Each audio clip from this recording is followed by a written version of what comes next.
kicks one. The first three of the prelim to the Blues. Desperate for a goal. The Brisbane Lions will get it, and Eric delivers. Here's Joe Danaher. The Lions have got the momentum back their way all of a sudden.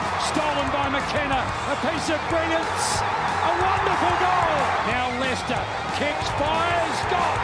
Bounces kindly for Hipwood. Does the 360 over to Cameron. Cameron turns and goes. Great skill from Calamachi. This is going to be huge for Brisbane. Archie delivers and celebrates. Darcy Gardner only played a couple of games this year, and he's had it marked on the line by Luke McCarthy. Hipwood's been good, picked up by Bailey, and it's the Brisbane Lions who'll meet the Magpies in the 2023 AFL Grand Final. It is the Brisbane Lions Fancast, and oh boy, where to begin? How about here? We're in the bloody grand final. Who would have thought? If you look back at round 12, 13, whenever it was, when we were coming off that loss against Hawthorn, you thought this day was as far away as anything could ever be far away. But here we are after a sketchy but resounding at the same time win in the prelim final against Carlton. We've made our way to, as they call it, the big dance against the arch rivals Collingwood 20 years down the track. As we sort of touched on a couple of weeks ago, what's the storyline going to be? 20 years since the last premiership? Is it going to be, Brisbane can't play at the MCG? Is it going to be Brisbane's won the last 6 against Collingwood? Pick your poison. Whatever it is, we're here. Get used to it. Beautiful stuff. How did you find Saturday night? Yeah, I mean, not great at the beginning, eh? Yeah. It was a bit worrisome. But I think once Eric kicked that goal, we were up to our eyeballs.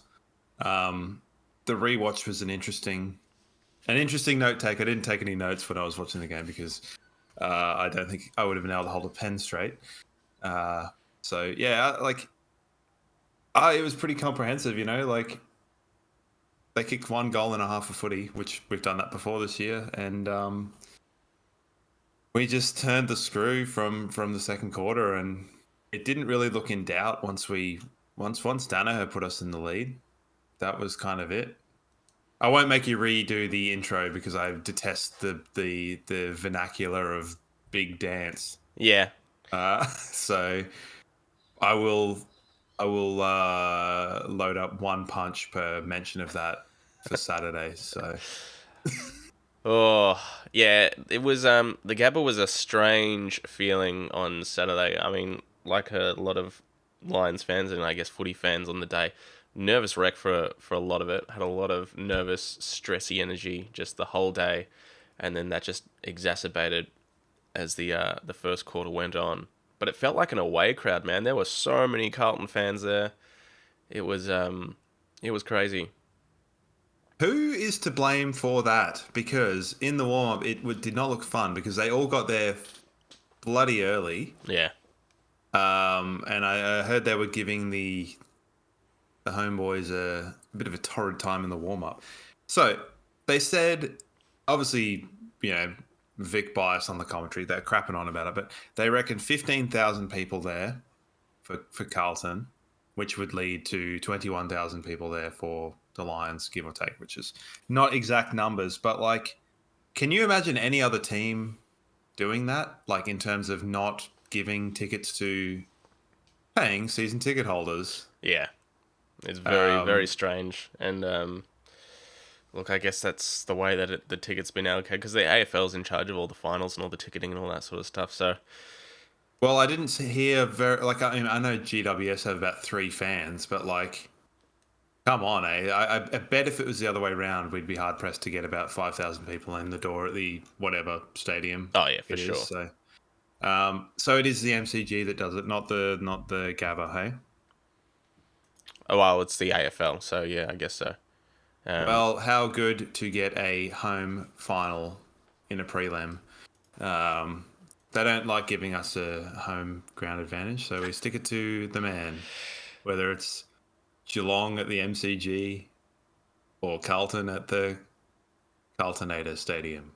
Yeah, look, the important thing is we got away with the win in the end, and we'll have a deep dive into that very shortly. Let's go back to the beginning. Jack Payne out as the news filtered through across the fortnight off that his ankle was no good, and then the more people spoke about it, the less likely it seemed that he was going to be able to make the team on the Saturday. Dizzy was pulled out of the VFL prelim, and he was the man to step up, and boy did he.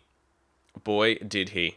I think everyone was a little bit nervous that he was playing his third game for the year, and we've seen Dizzy make the occasional clanger. We all know what Dizzy brings to the team. He'll give you effort no matter what, but his ball use has been questionable, and I think everyone's mind went back to that game against Richmond at the MCG where we were 8 goals in front, they came back, and then in the dying minutes, Dizzy had the ball, kicked it straight to Richmond, and that sealed the game. So, which was a 50-metre penalty, mind you. Yes. It was definite encroachment happened right in front of me.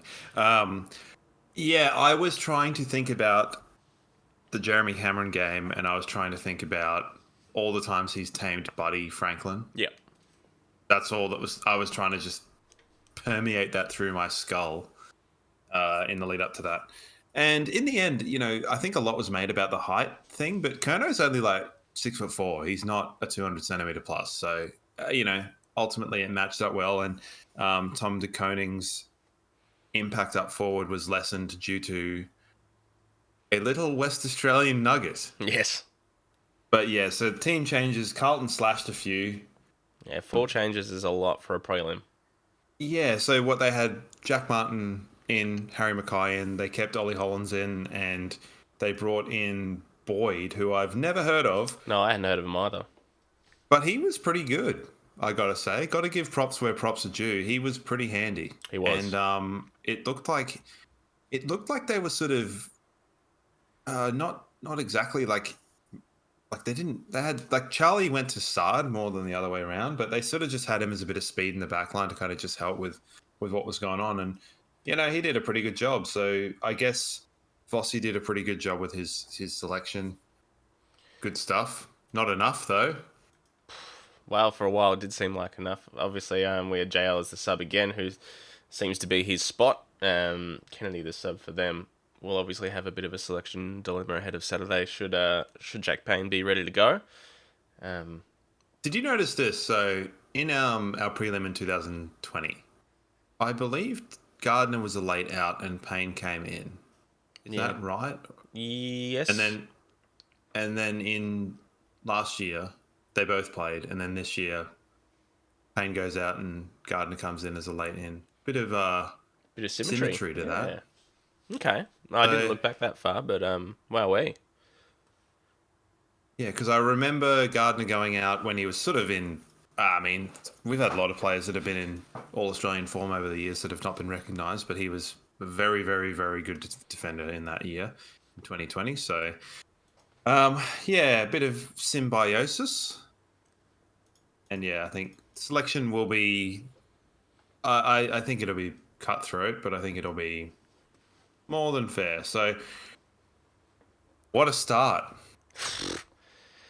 We looked like we had the week off in that first quarter, and it wasn't so. We actually got the ball up the other end pretty quickly. We just now Jared Berry, he takes very short steps for such a long, large man that I believe the perspective might be a bit skewed. Oh, I think it was probably there. I'll put it this way: it was as there as Cottrell running 55 meters with one bounce. Yeah. So it was as there because Cottrell ran about 25 meters after his bounce. So show of intent, but whatever. I feel like that the big V flag was flying in the first quarter. Let's just say. Berry busted for running too far, and Cottrell out the back with some good work by their guys, and they kicked the first goal. Fev was in the crowd. He certainly was. For the Blues. Yeah. Which is an odd one to me because Carlton sacked him. Like, I don't know if the Lions overtly sacked him. Yes, we did. Okay, well then, fair enough. So. Yeah, no, we definitely I, did. I retract the oddity of it all, but yeah, Fev was in the crowd in the nosebleeds, funnily enough. So He was Amazing. clearly enjoying himself, and I dare say he would have been at the Cass for the remainder of the night until the early hours of the morning. Old stomping ground, hey? Yeah. Would he have ended up in New Farm rehab? Nah, I think now that he's not a footy player, he doesn't sort of feel the need to do that sort of stuff. He can just enjoy himself. My goodness. Boy, oh boy. Actually, should I get this one out on grand final day? Oh, he's got a little Fev badge there. Yeah. Funny little story about Fev. So he was actually my favourite player that didn't play for the Lions. Sure. And I know you might be thinking, what are you thinking, Paddy? He is the most detestable, reprehensible individual in the competition. But it was the style at the time. What was it about him? The Fev, way he held the footy, or just his general demeanour? I think it was his overall greasiness, without the need of a Tom Hawkins style pump water bottle. Sure. But he's responsible for the first footy shirt I bought. I bought a 2010 Paddle Pop Line number 5. Lovely. And wore that for 4 games, and then went to Europe and convinced myself that me going to Europe caused Brendan Favola's capitulation in Brisbane. Now, looking back at it 13 years later, I realise not really on the shoulders of an 18-year-old fresh out of school fella. No.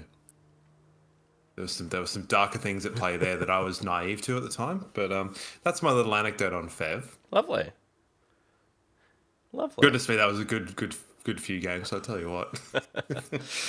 I love that they unanimously refer to it as 4 and zip as well. Like you don't really hear people sort of 10 and zip. It's sort of 10 and 0, whatever. Yeah. But it's always 4 and zip. Whether it's Brownie, whether it's Voss, whether it's the big Fev, whether it's Goose Maguire, who, as far as I'm concerned, has never given an interview. But here we are. Anyway, the first quarter of the more recent game against Carlton with Fev in the crowd and the nosebleeds, as he sort of deserves to have. Make sure you follow us on socials. Just search for BL Fancast. Carlton looked good.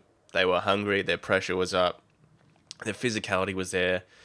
We didn't seem to bring the physical nature that finals footy sort of requires. It took us a while to sort of get to that. And it was a little bit, me and I'm sure a lot of other people sitting in the grandstands and at home were going, oh no, not again. Another prelim, another bottling, another wasted year. Is this going to be another case of we just can't do it? We can't take that final step. We can't sense the big occasion and have the mental fortitude to deal with it.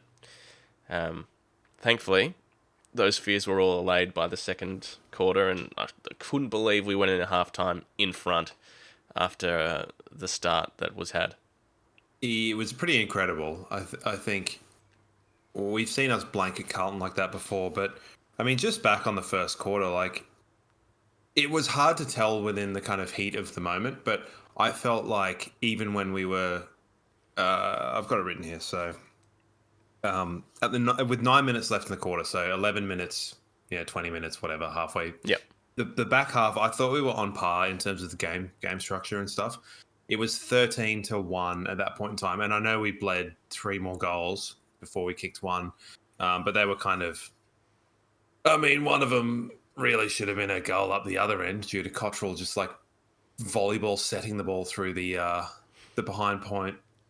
Yeah. Post, the behind post and the goal post, with no one. I mean, you were probably closer to any Lions player. I don't even know where you were on the ground. So that should have been a walk-in goal for us. And they went the other way down the field, free kick, 50-metre penalty, kicked one, and then kicked one off the centre bounce more or less straight after. So, the foundation was there. And I think that Hipwood goal was really important just to sort of settle the nerves. Didn't he do well with the set shot? But yeah, from then it was kind of on our terms. And the other big moment on that was just Dev Rob putting a big hip and shoulder into the side of Tom de Koning. And something else that I don't know you noticed. So I'm sure we'll talk about Callum Archie crippling McGovern in the fourth quarter with one of the most disgusting corkies I've seen. he might as well have taken a baseball bat and just leveled him. But did you know that McGovern was the one that gave Cal Archie the corky Oh, in the really? first quarter? No, I didn't. Yeah, okay. So Bit of a is there Wenge. a bit of a bit of spicy Yeah, there might have been. revenge? There might have been. So yeah, I noticed that on rewatch, and I was like, oh, that saucy little guy. Who would have thought that he would have that level of spite in him? And quite frankly, I loved it. So first quarter, it just seemed like it was an anomaly. Like it seemed like everything, like Carlton couldn't have played any better. They couldn't have got any more favours than what they got, and we couldn't have been as disjointed as we were. So It's just little things strange. like handballs, missing targets, kicks, missing targets. Just nothing seemed to be going our way, and we just seemed so off the pace in so many different ways. And it's like you've got three players out there injured. You've got Cripps, Doherty, and Akers that are all, hanging on by a thread. And we just don't seem to want to put any physical pressure on, not just them, but anyone, aside from a couple of names. And it's just like, if this is the intensity you're bringing to a prelim final in the first quarter, then there's a long way to come back. And there was, but thankfully we did it. Now, we've all heard of the adage of fans behind the goal trying to will the ball in through the goal hole. Have we ever sort of seen a level of fan willing the ball onto their wing of the field as much as we did in the first quarter there?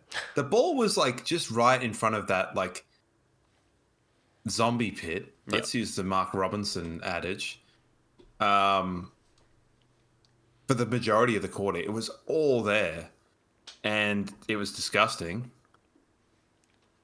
All the play there, all the noise there. It really seemed to kind of rattle us a bit. And I think Charlie Cameron sort of said that they were a bit sort of shell-shocked, a bit rattled. Yeah, quarter time, how worried were you? Very. I knew we could do it, and thankfully it was only quarter time and not sort of half time, 3/4 time. There was plenty of game left that I know if we started playing our footy that we can bring this back, and we've done it before, but I would have it's just giving any team a 5-goal head start is never ideal, especially in a prelim final. So it's No. Well, given how low scoring a lot of the games have been. So there's a couple of interesting things. I don't know how or where we can get the stats for this, but we gave up 24 points on turnover in that first quarter, and I think our average of giving up points is about 24 points from turnover for a game. And I'm curious as to how many points we gave up over the course of the game. Yeah. Whether it actually wasn't too much more after that, which I don't think it would have been, We kept them to, we'll get to it when it does, but, Jack Martin got one in junk time, and Harry Mackay got another really soft hold. And aside from that, what's that? We kept them to 4 goals in 3 quarters of footy, so... There was a moment there in the last quarter where Charlie was lining up for goal to put us, I think, 32-33 in front. I said, if he gets this, that's it. That's game sealed. He missed it. Charlie had a bit of an off night in front of goals, but he missed it, and then all of a sudden Carlton kicks the next 2, and then suddenly it's 16 points. You're like, oh, man. There was our opportunity to really just bury it. Ice the game. Yeah. And having said that, by the time that Link pinched that one from Dizzy... that was obviously the final nail in the coffin. We got it done. So, but yeah, that middle 2 quarters was pretty special. Again, it's another example of just our best footy. A lot of people don't sort of seem to think that we can just sort of do the defensive thing, and I think that's more just because we tend to have moments where the team will sort of switch off on whole. So maybe they're right, but yeah, 8 goals to 1 in the middle 2 quarters. That's pretty impressive, as I recall. Amazingly. And, that Patrick Cripps one was an interesting free kick. It was there, the Cripps one. He got tackled, and Starcevich wasn't going into Cripps. He was following Jack Martin, and it sort of just got caught with a drive-by. I thought eerily similar to when Horn Francis tackled Dunkley in the qualifying final and sort of slung him into Willie Rioli's knee. Yeah. That one wasn't paid, and that was someone tackling and hitting another person with the tackle. So, I don't know. There's some weird stuff that sort of happened. At the end of the second quarter now, Charlie marks the ball in Charlie territory. with 40 seconds to go, and there was so much utter confusion brought on by the umpire to him about his set shot, because firstly McCluggage runs to him to let him know, hey, there's not much time, so I don't know if you want to kick a normal goal, like a drop punt. But the umpires wouldn't let him. They kept telling him to move around, to like kick around the corner. And they were trying to yell McCluggage out of there. And it's like, the dude can talk to his friends, like when he's setting up for goal. Like he can't hear. So obviously they're going to have to be like, hey, there's not much time. And it really just like got in his head, and he missed a really easy chance. But it's sort of like he didn't get any chance to do his routine. He was told to go around the corner when he wanted to do a drop punt. It was just like, man, what the hell is going on here? Like, it's just kind of dumb umpiring generally. But that was sort of just a bit of a blight.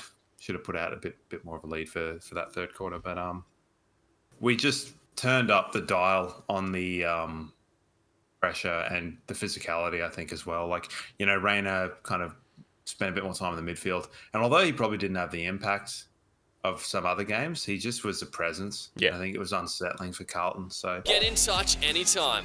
Shoot us an email at blfancast@gmail.com or join the Discord. are there any matchups you noticed on the ground that I might not have seen? Probably not that you wouldn't have seen. Like the Charlie Sard one was a pretty key one. So they sort of basically cancelled each other out to an effect. They were both doing a job on each other. So Sard wasn't nearly as effective as he normally is, and neither was Charlie for us. Like he hit the scoreboard and could have ended up with 3 or 4 goals in the end. But yeah, that was a sneaky one, I suppose. But Boyd was quite good down back as well. Link was a little bit quieter than normal, so I don't know if they put any particular work into them. Dunks and Cripps was obviously a big talking point, as was Kerno and Dizzy. So those were probably the bigger ones. So probably I'd say the one that you've forgotten there was Kadeen Coleman and Sam Doherty. Yeah. That were, inverted commas, playing on each other. And we had Doherty entering the stoppage and Kadeen Coleman sort of just like hanging out back, virtually unopposed. Yeah, which worked well for us. And boy, oh boy, wowee, did he make a difference in those middle quarters. He certainly did, and obviously that'll be reflected in our votes later, I assume. But yeah, one of the great games for Kitty Coleman. The other thing is that Blake Acres, obviously, his first 2 finals, very, very good. A little bit less so this one. So we obviously had Cal Archie, Bez, Jasper Fletcher all sort of rolling off the various wing positions. So he was essentially a non-factor on game day. Not nearly to the effect that he had been anyway. No, well, I mean, I think he was largely their best player when we played them earlier on in the year. I think he ended up with sort of 30 plus and a goal.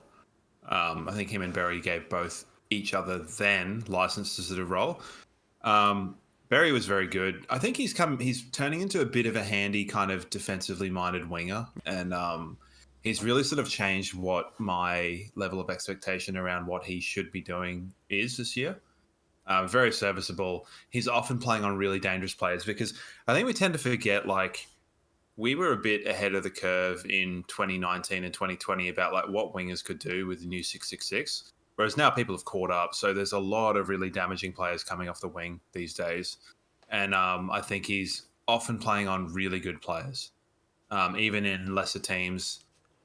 Camden McIntosh and players like that, that are established wingers. And he's getting a reasonable amount of ball and keeping things reasonably tied down, although largely unimpressive. Still got 2 pretty handy goal assists, I believe. Yep. And I think Berry's like he'll still turn the ball over occasionally, but his disposal has largely gotten a lot better. I think he's realised his limits.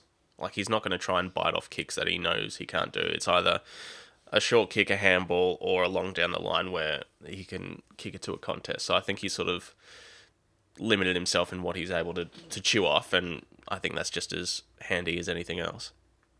And I think as well, he's starting to sort of trust his body a little bit to be able to sort of take a bit more physical heat than he might have done, a couple of shoulders ago. So, yeah, happy for him. And, largely there was kind of a concerted team effort I think they needed that for sure. But if you look at sort of some of the players that were, well, probably who were our three best players in the final against Port, probably McCluggage, Rayner, and Danaher. Yeah. And they were all reasonably quiet. Danaher kicked a couple goals and was pretty good in the contest, but not quite game breaking like he was against Port Adelaide, which just catered for other people to step up. And like Neil was pretty quiet as well up until the last quarter when we, was it a death rattle? No. In the last quarter, he got a lot of ball and was quite influential. But aside from that, it's really good to see other players stepping up when they need to. You're right. I mean, the team as a whole over the last 6-7 weeks has really sort of just come together and played the right footy at the right time. And although there was obviously that scare in the first quarter of the prelim, it all gelled together and find ourselves on the last day in September. So it's a weird feeling, and I know people that have, our Discord channel has been going absolutely bunter with people trying to secure themselves tickets for Saturday, and it's a foreign bloody concept to a lot of Lions supporters and members to trying to secure a grand final ticket, especially given the the news coming out from the Collingwood supporters that a lot of people are missing out, or priority ones aren't getting seats, priority threes are, that whole scenario. But I can confirm that you and I are definitely going. Our tickets have been secured. And a lot of people in our Discord as well are sharing the same news. So there will be people that miss out, and that sucks. It is a bit of a shame. Nothing was really going to stop me going to this game, given my history. So, my brother messaged and said, when I said that we'd got tickets, and he said, "You've got some old debts to settle." And I said, "Yep, just in time for new financial debt." So, so a bit of tongue in cheek there, but all good. Again, similar to the qualifying final, the when we played well, it's sort of if you experience it, watch it again. Although probably not quite as electric as the Port Adelaide game. I found even just on rewatch, note taking was a bit, just because what do you say? Oh, so and so kicked the goal or whatever. So I ended up going a bit rogue and just writing down all of the massive hits that happened in the game. Do you want me to read them to you? I'd love that. Okay. So we've got big hits. I spelled it with a Z because I'm apparently 12 years old. And I've been shopping at City Beach or something like that to get my new Billabong shorts. It was probably surf, dive, and ski back then. You are from Melbourne, aren't you? City Beach is a bloody establishment. That used to be the thing in Queen Street. You'd either meet at City Beach or you'd meet at Hungry Jack's. And Hungry Jack's is still there and City Beach is still there. And I wonder if the kids still meet there. They probably don't. They probably have some sort of locational bullshit that they can all just be like, "Oh, well, Stephen's coming. Here he is." Dev Rob on Tom de Koning, 4-1. Very important, I must say. Yeah. Then it got a bit quiet. You got to wait until the third quarter for Rayner absolutely destroying Chera. Good. Love that. Dev Rob on Acres. Yeah. Let him wear one. Right in the arm. Dev Rob on Patrick Cripps. Right in the ribs. You sound like Gil McLaughlin reading out Brown Hobos. Then we had Calamarchi on McGovern with a baseball bat.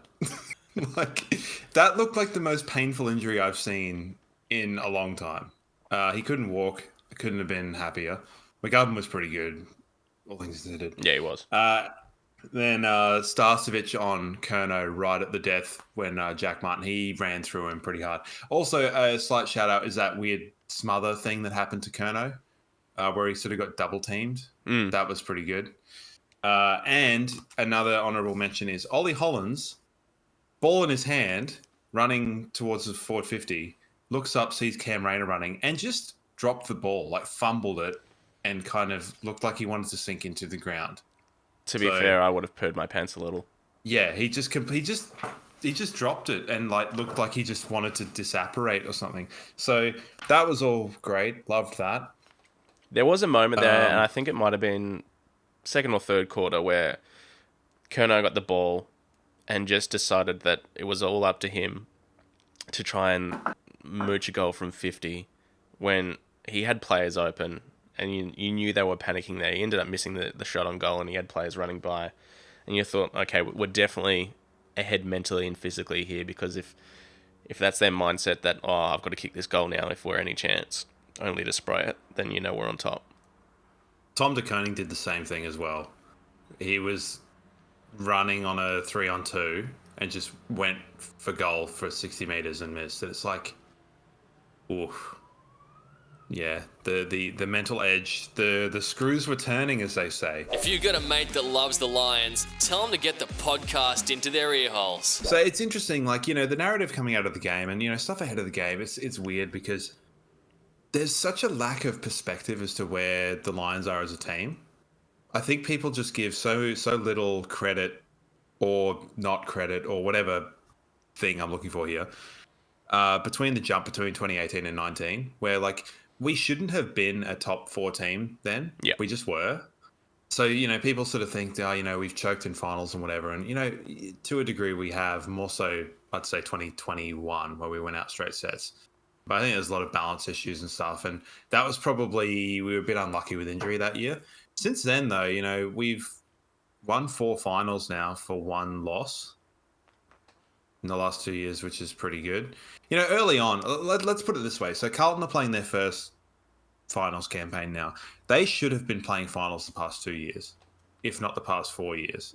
So I kind of don't really buy in that we're like, we should more or less be in a similar phase as Carlton.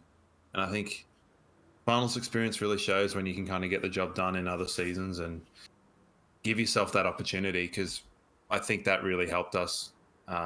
Probably not quite as comprehensively as it has helped Geelong against us previously, but I don't buy into the fact of, like, Carlton, did they overachieve? Did they underachieve? I reckon they probably are where their fans thought they would be at the beginning of the year. I said that a couple of weeks ago. I think it's just the fact that they just butchered the middle of the year. They lost that, 9 in a row or something like that. Or they lost 9 with a 6 in a row stretch. I can't exactly remember the figures. And at the end of round 15, they were sitting 15th. To bring it back from then, I think that's what... And, like, I guess since 2016, the Bulldogs, and I guess to a lesser extent 2017, the Tigers, like, it's just cheering for that Cinderella story or whatever of a team that has been bottom 8 or whatever for such a long time that it's easy to root for that. And I guess that was Carlton this year. Whereas it's like, the Lions are there again. Cool. We never had anyone cheering for us because we sort of went out in straight sets, and then everyone was saying that, it was all in our hands the following year. And by that time, we're boring, I guess, because, what they played the final series in Brisbane, it's sort of like, yeah, okay, fair enough. Whatever. I think more than anything, I'm asking for context to be leveled at us as well as other teams, and it's just not going to happen. And I'm living in a fantasy land that it might. But sometimes you just wish, because you hear people talk such nonsense and you're like, oh, come on. Our premiership window is not shutting. It's like our premiership window, for me, only actually started in 2021. We just overachieved in the previous 2 years due to some sort of mitigating circumstances, which were loads. And we cocked up 21. Last year was pretty good, but we, as we've talked about, we didn't do so well in the home and away season. But we did pretty well in finals. So this year we're putting it all together.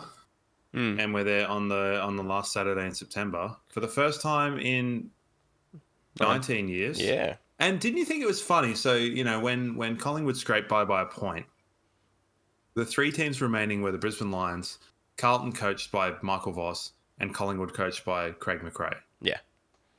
And there's got to be a level of satisfaction, surely, from Lee Matthews at that point in time, of just going like, well, like, it's amazing, like, going back and watching some of those games and just seeing the level of impact, not just the Lions, but teams around that. Look at Collingwood, less so. Port Adelaide had a big in 04. Like, there's a big impact of now, particularly with Kingsley, got Hardwick. Stewie Jew was around, yeah. So there are a lot of players sort of in and around it, and it's obviously a pretty glorious era. A bit of a shame, I was pretty young at the time. Sort of like, 10, 11, 12, 13. Wish I was a bit more cognizant of it. But there you go. I do have a question. Yeah. We had we had buy, swap, sell segment last week for the long sleeve shirt, and I don't know, did Tom end up getting his dues? Oh, yeah, I put him in touch with a fellow that was selling one, like, crazy, that after we discussed that long sleever that was going, he was looking for one. One went up on sale on a group. So I put him in touch, and I'm waiting to hear back, so hopefully, he was asking a bit, so we'll see. So I have a request, because I have the 2001, 2, and 3 Premiership DVDs.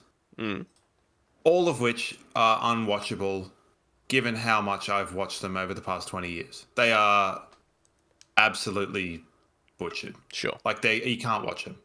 Has anyone got them that can, like, disc image them onto the interwebs so that I can experience them again with, like, 3AW Rex Hunt insane commentary? I'll sort you out. Yeah? Yeah. You? Yeah, me. Jeez. I'm flying down on Saturday. I'll bring you something. Okay, well, I didn't expect that, but you're bloody gem. Look, anything else to discuss about the game? It was crazy. It was the most.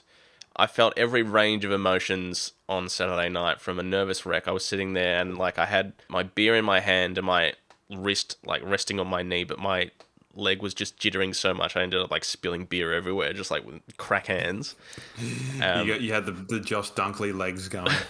Only to feel pure elation by the end of it. And then walking out of our section, walking along the concourse on the upper level, ran into Darcy Fort, Carter Michael, Kai Lohman, Henry Smith. They're all walking, obviously going, like, down to the rooms and stuff.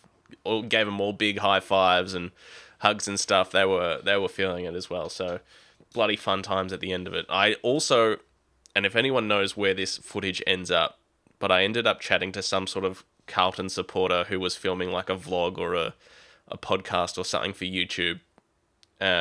Ended up having a chat on camera with her for, I don't know, a couple of minutes. So I don't know where that's ended up, but that would be funny to watch back.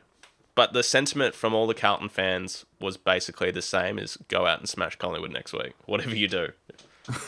And I think it would have been the same in reverse.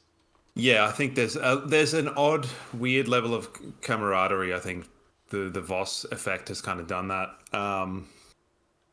I assume that my newlywed brother and his wife are still together. Oh, right, yeah. It would have been a tough time in their household. Well, they watched at separate houses, so fair enough. Which I think is good. They said they wanted to keep the jumper punches to a minimum, and I recall a very, very difficult experience in 2017 when we were 18th and 17th, a game at the Gabba where I had to sit between the two of them. Oof. To be in a preliminary final, I was like, man, this justifies my move to Victoria so hard. Like, just if not for anything, if for not having to deal with this. Like, so they're all good, but it's what a kind of crazy sort of series of events. I don't think we would have expected to, at least of all be playing Carlton in a prelim. I've been giving Carlton a lot of shit this year. Yeah, and you weren't alone there. There was a period of time in the middle of the year where it was like the headline of every footy show is like, what are we going to do about Carlton? And then how quickly it changes to like, oh, how good are Carlton? And the Monday means test is about to start on SEN right now as we're recording, and I'm sure Jared Waitley is still filleting Carlton and has got us number 3 in his seeds below them somehow. Oh dear. Yeah. Just a quick one. I was thinking about this throughout the week, and I do understand that the circumstances are a little bit different given where the two teams were at in the lead up. But the end of the 2017 or 17 season, we were playing North Melbourne at the Gabba, like affectionately known as the Spoon Bowl or the Cam Rayner Cup, to try and get that pick 1. And it's crazy where both of those teams have been since 2017. Now, I understand at that time, North were on the way down, coming off, a semi-extended run in the finals, making a couple of prelims with Brad Scott in sort of 2014-ish. And we were nowhere near there.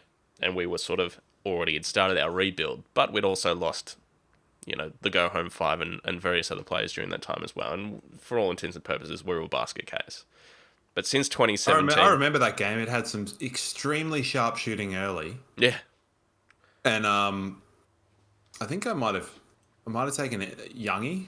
That was his first game of football he ever went to. oh dear, that's not. It's amazing he stuck around because It's not a way to introduce someone to the sport. I didn't mean to. I think the second game he ever went to was the Lions against North Melbourne on Daniel Rich's 200th Nice.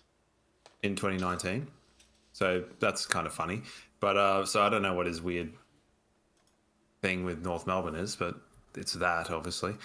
Yeah, that is pretty funny. I mean, I can't feel bad for North Melbourne, to be honest, but like 2017, I mean, we would have had a bit of a shambolic list at that point in time. It was probably cobbled together with goodwill and Fagan's love. So I think that was his first season in charge.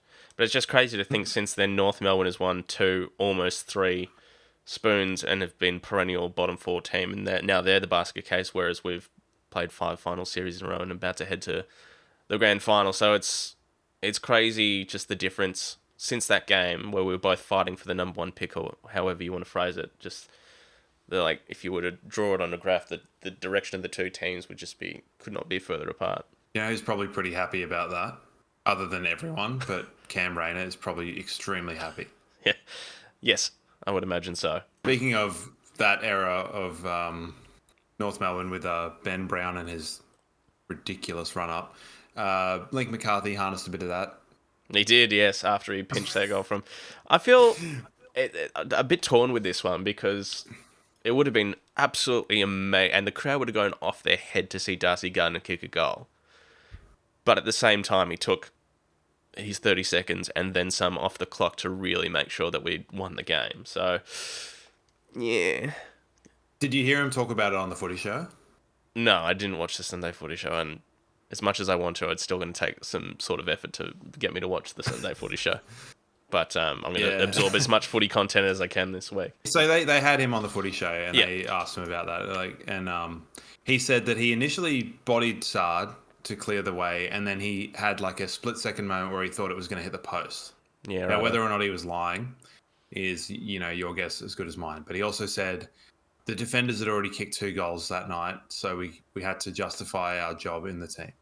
Which is funny, I mean, Connor McKenna kicked a lovely goal, and Froggy Frog Lester. Oh, now that was that was the towering moment. snap from 40 meters. Yeah, brought the house down.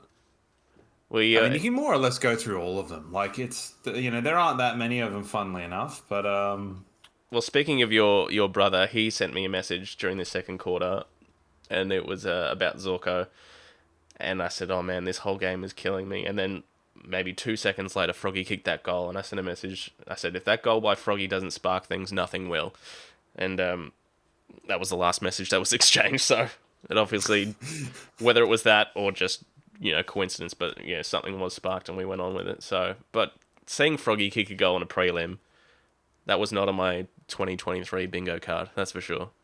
I don't think it was probably on the 2021 bingo card or the 2020 bingo card. So even when he was in the team, but look, I think it's interesting because we're going to go and talk about our votes, and we talked a little bit before we started recording about a lot of our votes. They're kind of teased out and made more established by how these players performed in the first quarter to kind of keep us alive. Yeah. So do we want to do votes for the Paddy? Yeah, sure. Like the show? Make sure to follow and subscribe on your favourite podcast platforms. You didn't add in like a drum roll or something last week. I think I invited us to do that, but I can't remember. All right, well, so don't do it this week because now the trend has been set. So sure, forever stuck. Okay, well, do you want to kick things off, or do we want to do a 5, 4, 3, 2, 1 each? So you go 5, I go 5. That's mixing things up. Can we? Yeah, I guess this is a good idea. I'm going to go Harris the 5. Harris the 5, sure. Because I think I know who you're going the 5, and I yeah. I mean, Kitty gets the 5 for me. Kitty gets my 4. Yeah, Dizzy gets my 4. Beautiful stuff. Big O gets my 3. I've got Dunks at 3. I have Darcy Gardner with my 2. So yeah, that's where I've got Oscar at 2. And I got Connor McKenna with 1. He's just sliming in. He's not a smoky because I think he's probably well out of contention. Yeah. But he's a Irish smoky of our hearts. And for my 1, I've got Dev Harris, Connor Robertson, Andrews, McKenna. Genetically mutated freak. Yeah, a genuine raffle, but for the moments that you stipulated before when you were listing off Pepsi Max's biggest hits, it's Dev Rob. His contribution with the ball was let's be honest, pretty poor, but especially in that first quarter when I thought we were lacking the physicality, Dev put his body on the line in some really key moments, and that sort of continued throughout the game. And that's the sort of stuff that finals footy you need, and that's what's going to get you a spot. And I can't believe I haven't got Harris or Kenny in my votes because, it's kind of inconsequential. It doesn't really matter. Like, that's why we do votes, and we're 2 different people with 2 different perspectives. So, but yeah, I thought Harris would feature higher on yours, but here we go. Well, I mean, he had some really key moments, and as it's been pointed out, that like without him, we're 8 goals down instead of 5 at quarter time, and he still did give away a couple of goals. But I'm calling bull BS on the 2 free kicks he gave away on Mackay. I don't buy into them. I thought you had to have both arms wrapped around. He kind of had one arm sort of on the side of him, but neither here nor there. I don't care about that. He's getting my 5. Dev Rob looked like a man possessed in that first quarter, or the first. He just looked like he was playing for himself and a show of intent. I think if he cleans up his disposal in the off season, and like it happens, we've seen Jared Berry, whether it's working within limitations we talked about, other players like really work on their disposal, their kicking particularly. That can just open up different avenues of what he can do as a player, and I think it could settle him really well. But I just hope that he stays with the club. I hope so really too. do. And I mean, just quickly deviating, who would have seen this coming? But Kyle Oman bloody re-signing on when everyone thought for all money he was off to Hawthorn or Essendon, were the two teams that were looking pretty heavily suitors. Into. Yeah, and Darcy Doggies obviously might have been sniffing around as well. But... Yeah, and Darcy Wilmot already adding an extra couple of years onto his already extended contract. So good to have those guys stick around. Hopefully Dev follows suit as well.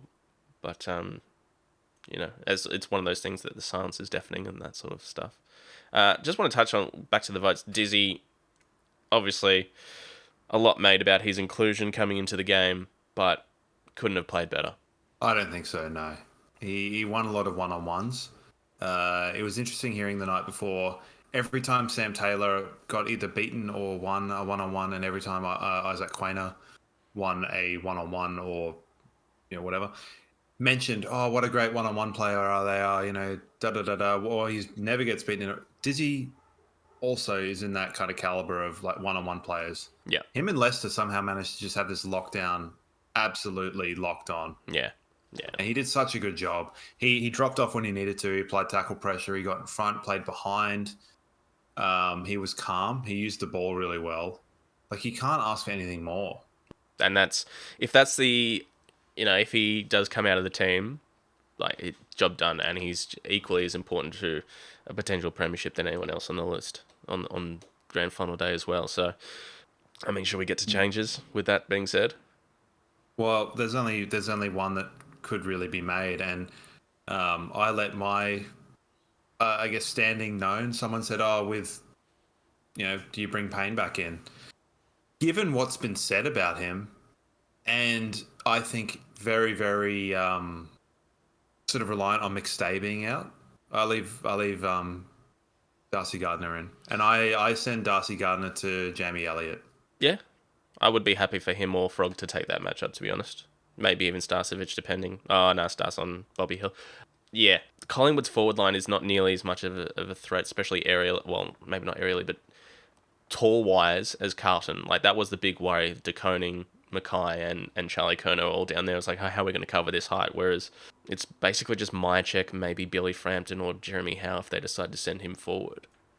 And those aren't the names that demand as much sort of respect as the previous three. So if Jack Payne doesn't come in, I'm okay with that, and I'm more than happy to see Darcy Gardner playing a premiership.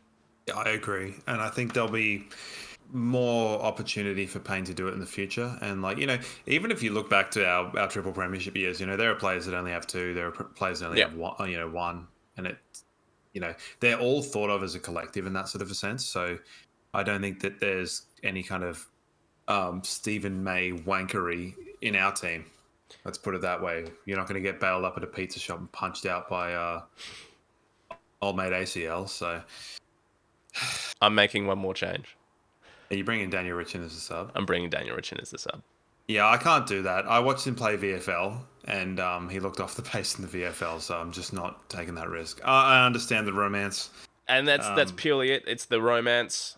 I think if a tall goes down, it's not like JL's going to cover that. He played, 5 minutes of game time? I think Daniel Rich has got 5 minutes of game time in him. I want to see him with a premiership medallion. And it's... I know it probably won't happen, but that's what I want. I want Daniel Rich as my sub, please. It's nice. I mean, yeah. Mine is just no change. Yeah, and I understand that's probably how it's going to fall, but, at the end of the day, it would be pretty heartbreaking to see someone like Jasper Fletcher or Jared Lyons or even a Dev Rob walk away with a premiership medallion and not Daniel Rich. And not because they don't, those three don't deserve it, but I think Daniel Rich does deserve one. And so that's it. It's definite heart over head with that decision. Yeah, that's fine. That's fine. There's a cool, logical, cold-hearted beast on the side of this lens. So, unfortunately, it's just, yeah. I think it probably more speaks to the inflexibility of who actually gets a medallion. So, it is a bit of a shame that it does tend to reward those on the day rather than those who've contributed over the course of whether it's this season or whether it's putting the team where they are at this point in time. Although, would you give Dan McStay a medal for Brisbane? No. I mean, he's played as a vital role in the resurgence to this club as others, and it's some others, yeah. Yeah, I feel sorry for Dan McStay that he's going to miss out on grand final day. It's hard to feel that sorry for him, but I do feel for the fella because he's he's a good guy and he gave us long service, and it's not like he decided to jump ship when we were shithouse. He left at sort of our peak because he decided, I've done my bit 7 or 8 years or whatever, and I want to go home. And you can't really blame him for that, especially when I'm sure there was bigger money involved. So, but yeah. On the other hand, sucked in. That's the, I wouldn't call that cold logic. I'd call that spiteful emotion, but fair enough. Yeah. We can share that sentiment. I think every Lions supporter's got a little bit of sucked in them. Yeah, it's because we've had to deal with so much shit over the years. Yeah, so, but I do feel bad for the guy. Like, to blow a knee out on a prelim it does suck for him. And I'm sure that he's going through all the emotions right now. The read of the game was interesting, talking about Talls and obviously McStay going out. But Carlton's inability to kind of change the pace, just due to how tall they were with, Pitnet, De Koning, Mackay Kerno, they just weren't able to kind of just change the game and get a hold of it when they needed to. I feel like that might be a little bit more of a thing Collingwood can do, given they're largely quite small. Yeah.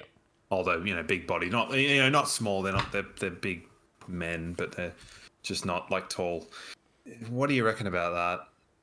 Yeah, they obviously present a different challenge, and I'm a little bit more confident knowing that we've got a decent recent history against Collingwood, albeit at Marvel and the Gabba, not at the MCG. But as you've rightly pointed out, grand final day is a different kettle of fish altogether, and I think that's going to be the thing that gets us, not the venue and this whole MCG hoodoo. I hope they do talk about it, but they don't need to make it bigger than it is. I'm sure everyone else will do that for us. It's just a different challenge, and we can't afford to be giving away 5 goals off the bat with them. Oh no, because they can kind of lock things down. It's interesting. I tried to do. Well, it's interesting that I couldn't name their full team. I was forgetting people. I couldn't remember that Will Hoskin-Elliott played for them and Lipinski. Oleg Mark, I couldn't remember them. So they've got some kind of unknown, well, not unknown quantities, but just, one's flying under the radar. I tried to do a kind of side-by-side because, it stuck with me since 2001. Alistair Lynch sitting watching, I think, the Thursday footy show where he watched the lineups in his hotel of the Essendon game, and that's where he kind of had his sort of road to Damascus vision of like, oh, we match up pretty well, maybe we can win. It's like, Yep. what? So beating them during the season didn't maybe alert you to that fact? Fair enough. Nice one, Alistair. But I think our defensive matchups seem to be a bit more bolted on than our forwards kind of going to their our forwards and no, their forwards and our defenders. So, I don't know. I think Hipwood goes to Moore, Danaher goes to Murphy, Quaynor probably goes to Chuck, Rayner and Maynard, just because everyone wants to see it. You don't think that's what they did earlier on in the season? I mean, that's what happened in round 4. I think they just immediately sent Rayner to Maynard, and Rayner kicked 4 goals. So yeah, I think Quaynor played on Charlie most recently, and Charlie made Isaac Quaynor look a bit silly. So they might change it up. They might even put Oleg Markov on Charlie potentially. And I'd send Link to Howe as kind of, we haven't even really mentioned Link aside from his goal sharking, but he does a lot. He does. The team, like David King's talked about lockdown Leicester, but he's kind of lock in Link. Yeah, he locks the ball in so bloody well. What are your thoughts on the golden child, Dacos? Yeah, I think depends where he lines up. He didn't have a whole lot of game time on Friday night. He ended up with 20 plus disposals and was he didn't have the same influence as games he has during the home and away season. And fair enough, he's coming off a 7-8 week injury, so depends where he lines up. But I'd put someone physical to him. Could be a job for Dev. Could be a job for Jared Berry. I think Jared Berry probably sticks with his brother. Yeah. Well, we saw Cal Archie play that role down in Marvel. It was Archie on Josh Dacos, and I thought Cal Archie played him really well. Good point, actually. Good point. Early on the season, I'd been crying out for someone to put some body on Nick Dacos, and Zorko did it to him. Although, statistically, and probably Dacos will end up getting quite a few votes in that game, he was nowhere near as influential in round 4 as he was in other games. Although he got probably like 40 disposals and 2 goals, he got them both from like garbage free kicks, and he didn't really look himself because Zorko put a bit of physical heat into him. I would be inclined to just jab Zorko up with amphetamine and just tell him to go with him. Yeah, it's definitely an option. I don't know if he can run with him the whole game, though. He's only got 1 game left, I'd say. So and he's 250th as well, by the way. I know. Like, big props to Zorko for a mature age draft to come in and get that many games. But yeah, I think Dacos is a bit of a problem because I think Zorko can go with him if he's playing across half back and if he goes into the mids. Zorko's been spending quite a bit of time at centre bounce, but other matchups that that kind of tickled me, who do you think comes in for McStay? Do you think they'll bring Ginnivan in, or will they play Johnny Noble, Frampton? Yeah, I think the most obvious is Frampton comes in, whether he plays forward or back, and then Jeremy Howe gets shuffled, or Ash Johnson is probably the other one that could potentially come in if his body's right to come in for McStay. Those would be... I wouldn't be bringing in a small, slower half-back for McStay. And I think they really like Ginnivan as the sub.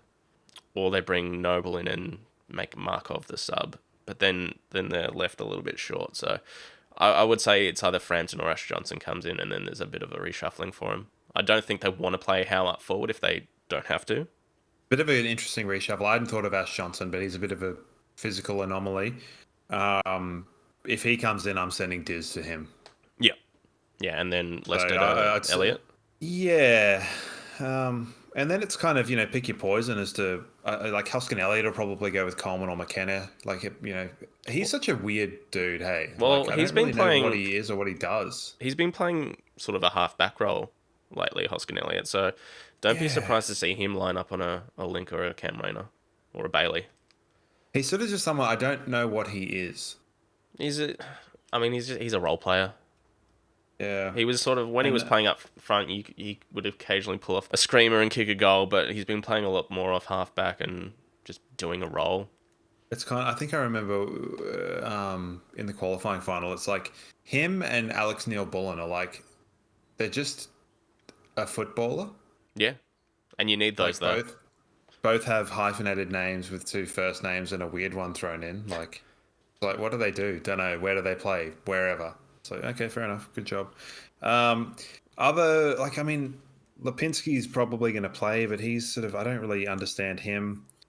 Well, it depends. If Taylor Adams comes back from his hamstring, then they might be tempted to. Tom Mitchell might get dropped and he might get moved to the sub, or Lipinski is the other one potentially, because he does some good things, but he does some pretty bad things as well, Pat Lipinski. So it really depends on whether Taylor Adams is fit, and apparently, I don't know, I didn't hear much update on this, but Tom Mitchell went for scans on his back as well after that game against the Giants, so he's under a bit of an injury cloud as well.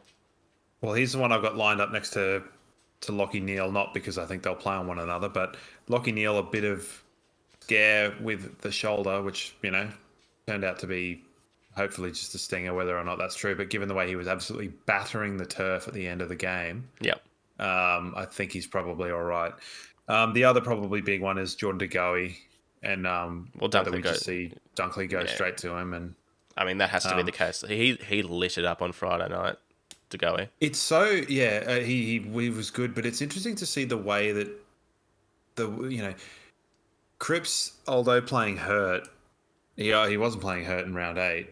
But the way that Dunkley tends to play the bigger bodies, he's not afraid to get in between them and the ball and take the physical heat from the back. You see a lot of players and watching things strategically, they're sort of, the adage is that if you can get your opponent in front of you, in between you and the ball, you can always just push off him and make a run. But it seems like Dunkley kind of doesn't allow that to happen. So I like that. He's had some really good games, obviously, on like Horn Francis and Butters and stuff. And then obviously with Cripps, they don't really have anyone that's sort of like a bolt-on run with player. No, I think Tom Mitchell has played that role from time to time. Good luck. He's got the mobility of a... Pendlebury has done it occasionally as well. And he had a pretty big game last time we played Collingwood. But I mean, it wasn't as a run with. He just lit it up in the third quarter because they needed something out of centre clearance. So that was as much up to Cyclops as anything else. Just getting a bit of impact on the ruck, putting it out into space. So yeah, like the matchups are probably not as bolt. I tried to do it. It was pretty difficult because I just I couldn't quite get the lay of the land. But it seemed like our forward line and their defensive line sort of has more logical sort of matchups. So I don't know, Starcevich on Bobby Hill probably, and then it's sort of more an effect on like who they want to mark McKenna and Coleman with, because McKenna is every chance that he might go to Bobby Hill as well, just for a bit of speed. So I think there will be changes throughout the game depending on how it's all playing out. So, but I think there's definitely some key matchups that will take place. And then obviously you're sliding in Wilmot and like Kalachi onto the wings with Bez and Fletcher, and then Bailey across half forward in the middle. So yeah, lots of versatility in us. It's odd. Like I don't feel super stressed about it. I'm sure I'll get nervous, but I don't feel worried about any of those matchups. No, neither do I. I think we match up quite well in Collingwood. I think that's sort of been reflective in the way we've played them the last 6 times and managed to walk away with the wins. And we've beaten them reasonably comfortably the last few times as well. I think last year they went on that streak, but we were the last team to beat them, and we only just got over the line. But it was a 7-point win, but it felt like more at the time as well. I think that was when we were in like a weird phase of just not kicking any goals in the last quarter for some reason. Yeah. Like we went a stretch of like 3 or 4 games where we didn't kick any goals. It was like, what are we doing? Stop stopping. Make sure you follow us on socials. Just search for BL Fancast. So we're playing Collingwood in the grand final. Which one was your favourite? 2002. Yeah? Yeah, I think that's actually, as a neutral, one of the better grand finals out there as well. That's my favourite game of football ever. Obviously, 2003 was fun for different reasons, just because it was party time, watching Simon Black do his thing and Jason Ackermanis. That was fun for different reasons. But 2002, just watching 2 genuinely good captains of the era do their bit for their team as well. Watching Michael Voss at his best, watching Nathan Buckley at his best, and just a tight contest, a little bit wet. Yeah, just a great game of footy. Utterly freezing, by all accounts. Yeah, I can imagine. Now, is it going to be interesting? Are we going to go in not as favourites, but history will write us as being the favourites, like it has in both of those grand finals? Because fun little fact, in all three of our premiership winning grand finals, we did not go in favourites in any of them. Yeah, I think especially 2002, Collingwood were the overwhelming favourites. 2000. Well, I think that was as much as just a hype thing as anything. 2003, they beat us in the first qualifying final. Yeah. But then Rocker got suspended. Yeah. So with the injury cloud to Nigel Lappin and stuff, 2002 was a brutal game. We were down to I think one on the bench, and that was Aaron Shattuck. Pike was out with a hamstring. Bo McDonald did his shoulder early on, so Keating had to ruck out the game, having played about 3 minutes. Yeah. Ackermanis had osteitis pubis and a torn quad. Crazy. It's so weird. Do you think about it now and you're like, man, you would not get any of those guys anywhere near a final these days. So if they're in that sort of physical condition. So to answer your question, I think Collingwood will. Same thing though. Just the complete fandom of big Victorian club. They've been top of the ladder all year. Like they deserve to go in as favourites. And yes, the Lions can't play at the MCG. We'll get thrown around. And you know what? I'm happy. I'm happy for Collingwood to walk in with that mentality. I'm happy for the media to walk in with that mentality and their fans to walk in with that mentality because I don't think we will. There'll be a couple of players that it might play on their mind, but I think they know how well we played against Melbourne in that game, albeit not walking away with a win. Know that we can play at the MCG. Maybe this is just me telling myself this as well, but I think Collingwood will go in as the favourites, just for the fact that they were top of the ladder, and fine, happy for them too.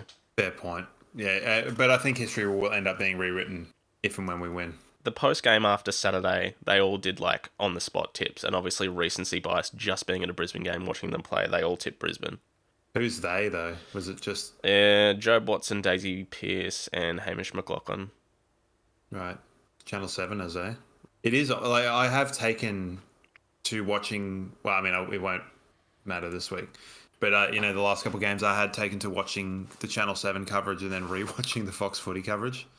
Yeah, okay. Get the glorious sample space of all areas. It's going to be a game on Saturday. Obviously, a game of football will be had, but holy hell. Check the Tempe? 28 and sunny, baby. Love that. Shades of 2001. We'll see. Obviously that can change at the drop of a hat, but the forecast is 28 and sunny, so that will suit us right down to the ground. And tips for tonight? Actually, who gives a shit about tonight? None of our blokes are going to win it, and it's just going to be like who can catch Dacos because he obviously bought votes. Lockie is a smoky. He'll be top 5, but I don't think he's done enough to win it. I hope Bontempelli wins. Yeah, that's a fair shout. But I think it'll be Dacos, Bontempelli, Butters will be your top 3 in any sort of that order. What did you actually make of the Collingwood and Giants game? Friday night? I make if Collingwood can only kick another 58 points, then we're going to win a grand final.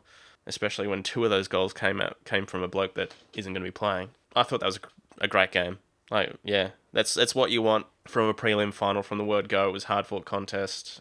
Came down to a point. Giants coming down to the MCG in front of 95,000 Collingwood supporters. I think it was 97 their total. And to not seem phased at all, to come in and deliver that is... Man, that's a lot of respect for Adam Kingsley and the Giants there, because that would have been absolutely brutal.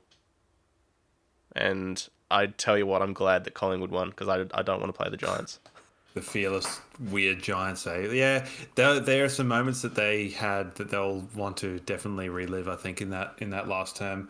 What did you make of? Firstly, I'm not gonna say that Dacos should be suspended.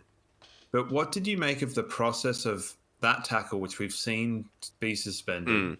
We've seen mitigating circumstances of another player's involvement be pushed to a side in favour of a suspension. I think it even happened with Taylor Adams at some point. Him having to go off for 15 minutes for a bloody brain scan. Oh, look, all in all, I don't think it was worthy of a suspension. Just looking at it, gut reaction says probably not worth a suspension, but to take one of your more dangerous players out of the game for 15 minutes. Yeah. It's just like, I'm okay with it, but it's also like it should have happened the week before with Wiedering. Yeah. Like, it's just funny how these things happen, and they happen to, like, it made a pretty big difference. I know, like, Jordan De Go was off the field for 8 minutes or whatever, but, like, to miss, the whole back half of the game just seems a little bit weird. It's like, we always go back to it. If it had happened the other way around, there would have been bloody lawsuits and raging and announcements and all sorts of stuff. So, I mean, there's definitely a part of me that goes, it's Nick Dacos, it's Collingwood, and it's grand final week. There's no way he's ever going to get suspended, but I'm not going to spend too much time thinking about that because it's just going to get me angry. I think at the end of the day, I said, gut reaction, it probably wasn't worth a suspension. So, well, I mean, I'm less sort of more about the suspension, more about the process of the taking a player out of the game at the end of the game. It's that probably makes as much of a difference as anything. So it's just funny how those things tend to come up. And then immediately there was no, I don't know, was there a directive by the AFL saying that this is what the process would be? Because I heard that it was an impartial spotter that noticed it. Right. No, I didn't look too much into it, to be honest, because like I said, if I did, I was just going to get angry. So I did stay away from it. I was interested to see that Ryan Lester, I didn't see it at the ground, but Ryan Lester got fined for tripping as well from our game. Yeah, I didn't notice that. I saw that as I was rewatching it, and I had just watched the second quarter and was like, well, I didn't see him trip anybody. Yeah. So, whatever. But I mean, tripping is just an old school rule. You know? I remember Dustin Fletcher as a young fella getting, I think it's the only suspension he's ever got was for tripping in the 90s, and he didn't even know that he'd done it. So it used to be a bolt-on 1 week suspension, so now it isn't. So I guess, fair enough. Get in touch anytime. Shoot us an email at blfancast@gmail.com or join the Discord. Quickly, shout out to the Gold Coast for taking out the VFL Premiership, beating Werribee. Decent match. Werribee were really good. And I wouldn't be surprised if we see some of those players get picked up, like in a mid-season or a rookie draft or something like that. They've got some great players in that team. And the Lions women, big come-from-behind win against a genuine premiership contender in North Melbourne down in Tassie as well. So things are flying down there for the ladies as well. So probably not going to give that too much time at the moment because we've got bigger and better things to be worrying about. And when the season wraps up, I'll spend a bit more time on the AFLW. But yeah, grand final this week. Can you believe it? That's a hard question to answer. It's a hard question to answer. I was pretty exhausted after that game, so much so that it was sort of just, it felt like I'd been playing it, even though I obviously hadn't. But yeah, there wasn't really a level of outpouring of emotion. It was just like, oh shit. Yeah. Yeah, I think this week it'll probably amp up. I don't know how involved I'm going to try and get into, captain's runs or, footy parades. I just, definitely if they win the cup and they end up at Brunswick Street Oval or whatever, I'll try and get myself there. So I'm not really one for autographs because I feel like that's a bit odd being like older than everybody and being like, hello, can I have your autograph, son? Like, it feels like I'm trying to steal credit card details or something. Like, it feels odd. Yeah, fair call. But yeah, it's gonna be a big week, and I really just hope that the occasion and the enormity of it doesn't spook us. I hope it's embraced, and I think it will be. Like, that's something that's been sort of talked about by Chris Fagan throughout the final series, is like not shying away from the occasion, but kind of treating it as it's there, which is, that's so refreshing. We've talked about it. It's so refreshing. Yeah. Coming from the idea of shying away from these things, or not so much shying away, but ignoring the fact that they're there. Yeah. So much so that you kind of are then surprised by it at the time. It's like, don't surprise yourself. I'd be showing the boys the DVDs. Not yours. The premiership. Not mine because they don't work. I'd be showing them with Rex Hunt commentary. Well, the good thing is they've got Fags has been there with Hawthorn. Same with Gunston. Dunkley can speak to his experiences from 2016 and 2021. Charlie Cameron can speak about 2017. I'm sure they'll get Hodgie in as well to have a bit of a word to them. Lee Matthews, I'm sure, and any other players from that sort of 2001 to 3 era, I'm sure will be happy to roll on in and give him a talking to as well without overwhelming. Do you reckon Lockie Neal will give the sub a big pep up? Daniel Rich, yeah. He'll be there talking to the old man's club of either Daniel Rich or Jared Lyons. saying, now I was in my first year, young up-and-comer, polar opposites. Yeah. Look at you now. And then he'll look over at Jack Gunston and say, yeah, we got blitzed by him and his mates. Yeah, so I'm sure they're going to prepare themselves in the way that they see best, but it's going to be a long week for us fans, but yeah, stupidly excited, stupidly nervous. I think we just continue on with our week as best we can. I don't know what I'm going to be doing. Waiting for you to get here, I guess. Treat it normal, but embrace the occasion. But I do want to leave you on one thing. You little beauty!